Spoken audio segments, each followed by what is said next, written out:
Okay, so just to do a brief FYI for you anime-onlys of Taizai, there was a time skip. I mean, it's kind of apparent, but at the same time, it's not really, stated, so I think I should clarify. When Meliodas died in this episode, there was a brief time skip to where some time passes, the Seven Deadly Sins have kind of split up a little bit to be able to help around the entirety of the world to stop the Ten Commandments and the Demon Clan from doing what they've been doing throughout Season 2. So yeah, I just wanted to make sure to clarify, if you're wondering why it was very weird or why the scene or the scenery changed after Meliodas' death, was because there was a time skip. Well, to be honest, it was like this as well in the manga. When Meliodas died and all that, it just quickly shifted over to, a new scene, and it wasn't really established that it was a time skip. So, it's the exact same thing as how the manga was done, but I just wanted to make sure to clarify for you anime-onlys that yes, there was a time skip. Some time has passed since Meliodas' death. Meliodas, he died.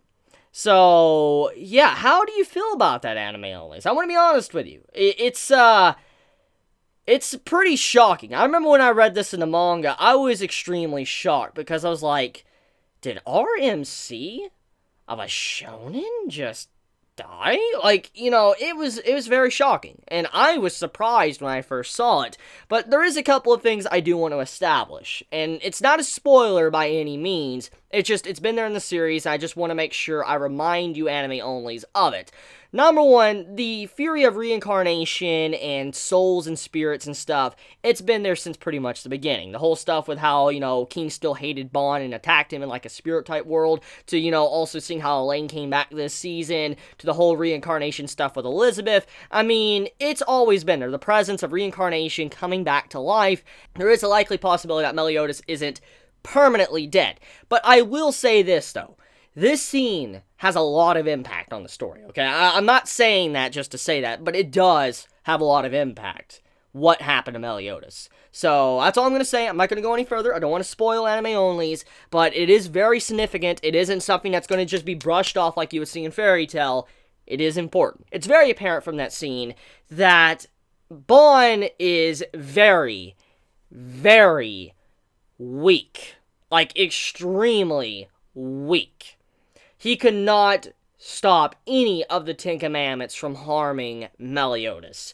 In the scene to when you see Estarossa killing Meliodas, just stabbing a heart one after another, Bon couldn't do anything. He managed to put Scylla down, but it was a surprise attack. And soon as he tried to stop Estarossa, he used everything he had. You can even see he used Hunter Fest and grabbed Estarossa around the throat, trying to strangle this man or get him off of Meliodas, but he couldn't do that, even after absorbing a lot of physical strength around him, which proves that Bon is in a state to where he couldn't even save his friend that was right in front of him. That is incredibly painful. You gotta imagine how painful that would be to watch something like that, because it's not like he didn't do anything. It was just like he was trying with everything he could, but he could not save his best friend, and that is a very painful experience that Bon is gonna have to live with for the rest of his life now, and I mean his undying life. So anyways, I do want to talk about Zero Sign for a second, because I don't think it was properly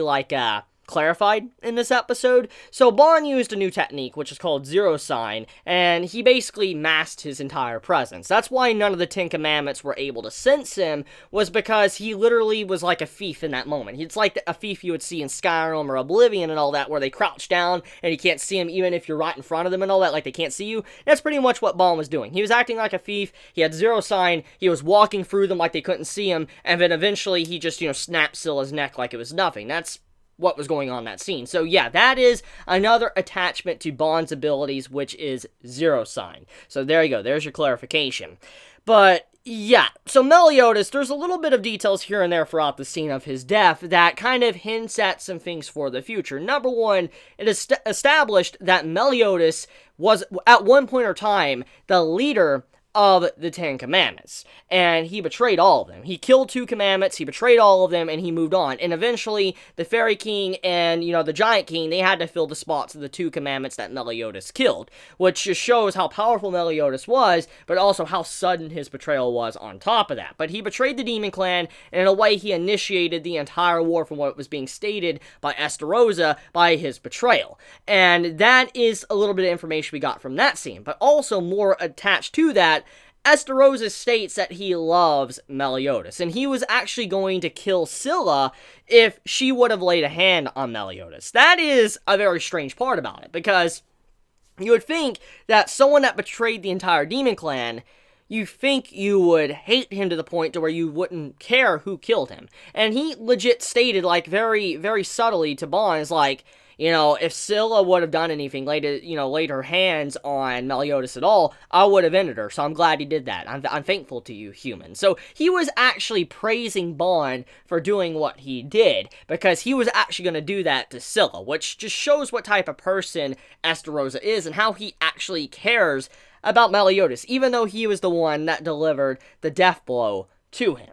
So it really complicates Meliodas and Estarossa's relationship, and it makes you wonder what is really going on there. We need the full story, the full, clarification of what was happening with these two in the past. But anyways, we do get to see a brief little flashback to where Estarossa looks like a mini Meliodas. You can see by his design, to his facial expression, all that, he looks like a younger Meliodas. So anyone that was still unaware of, Estarossa potentially being Meliodas' brother, there you go. That's pretty much clarified just with that flashback alone. They're very similar. They look exactly alike.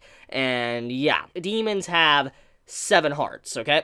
7 hearts, which means that when all hearts are stabbed, they will die. So that is the critical weakness of the Demon Clan. That if all hearts are gone, they're gone.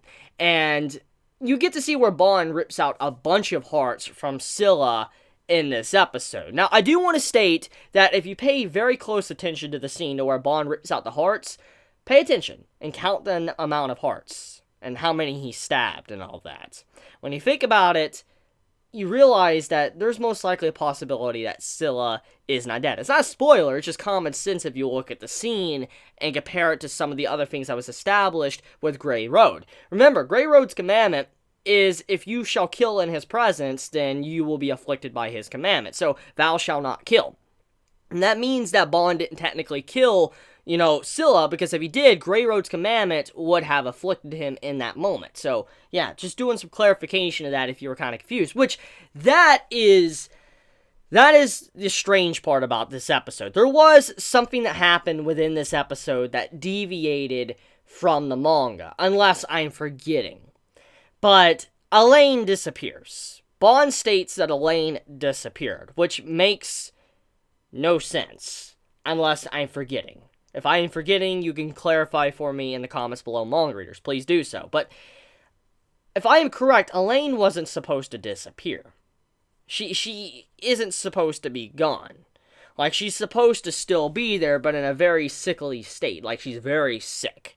And she wasn't there. Apparently, she disappeared after what happened to Scylla. So, what they're trying to do there is imply that Scylla died, and Elaine disappeared because of that. Which I understand, they're trying to add impact to that scene. I see no problem with that. But the thing is, it goes against something that was already established within the story of Taizai, which is Grey Road, because he has the commandment, thou shalt not kill. And so, if you kill in the man's presence, then obviously, GG, you're afflicted by his commandment. So, it makes a plot hole. There is definitely a plot hole there because of Elaine disappearing, which implies that Scylla died, which that would mean if Elaine is really gone, then they're going away from the manga. And yeah, that's just it's weird. And that would mean that Bond should be under the effects of a commandment, but he obviously isn't. So yeah, that's something I do want to point out, that the episode was good. It followed the manga for the most part, but with that one scene, it makes me kind of curious what they're going to be doing with that, because unless Elaine just ended up somewhere and she just wanted some time alone, then I don't really know what they're trying to do with that scene, because she wasn't supposed to be gone by any means from what I can remember. But, okay, so anyways, let's talk about the Elizabeth stuff. So Elizabeth, she gets to see Meliodas' dead body. And I just want to compliment the voice actor of Elizabeth for that scene. It was very emotional. I don't think it was as good as All Might screaming, like, no, in the recent episode of My Hero Academia, but I gotta say that Elizabeth's voice actor did a very good job with her crying for Meliodas and all that at the end when he died. So I'd just say props to the, the voice acting. Very good voice acting, pretty solid. I gotta say, what really carried this episode was Bon, Esterosa, and Elizabeth's voice acting for this week's episode. That's what really nailed this episode for me. It wasn't the visuals, it wasn't the actual content that was adapted. I think it was mainly the voice acting that really won me over for this episode, and I think probably many can agree with me on that because of just how Esterosa's character was, displayed, and how Elizabeth reacted to the death, and then Bon, how he was reacting when, Meliodas was dying right before him. King Arthur has a quick scene where he has to fight Grey Demons, which are the equivalent of Hendrickson from Season 1 at the end of the series. As you remember, Hendrickson, he absorbed the Grey Demon blood, he became the monster, and he started fighting the 7 deadly sins, and if you remember, Arthur was fighting Hendrickson when he was like a novice, like it was his first time, and it was hinted that he was incredibly strong. And you get to see how this man has progressed somewhat to where he's actually able to fight the Grey Demons, which is pretty freaking impressive. But it's also stated that if, as long as if he has Calf on his shoulder, he will be fine. He will not die. Which makes you kind of curious, what is that Calf? What is Calf? Now, as a brief FYI, Calf is in mythology. If you know anything about mythology, or if you're interested, look up Calf, his name and all that, and you'll find out a little bit more about him. There's some very interesting lore about Calf. Now, obviously, Taizai does this consistently throughout the series. It always has certain character names that are referenced in, the story and all that are actually a part of mythology, and Calf is one of those type of characters. So if you look at Calf, and you're interested in finding out more about him, look up mythology. That's all I'm going to say. But, yeah, apparently Calf is a monstrous cat, and very scary. And that's kind of why the samurai was wondering about Calf and all that, and it just makes you wonder how strong is this cat for him to be saying something like that in this episode. But that's about it when it comes to this week's episode of Taizai. I mean, we have the stuff with Meliodas' death, to the time skip. I mean, it's a pretty good episode overall. It has a little bit of changes here and there. Nothing too drastic besides the Elaine stuff, so hopefully that is clarified or retconned in the next episode. But for now, I want to end it there. Let me know your thoughts in the comments below. If you enjoy this week's episode, let me know your thoughts in the comments below. If you enjoy my content, please subscribe. If you like this video, please leave a like. And if you want to get notified for whenever I upload a video, please click the bell icon down below. And with that, I love you guys. Chibi out.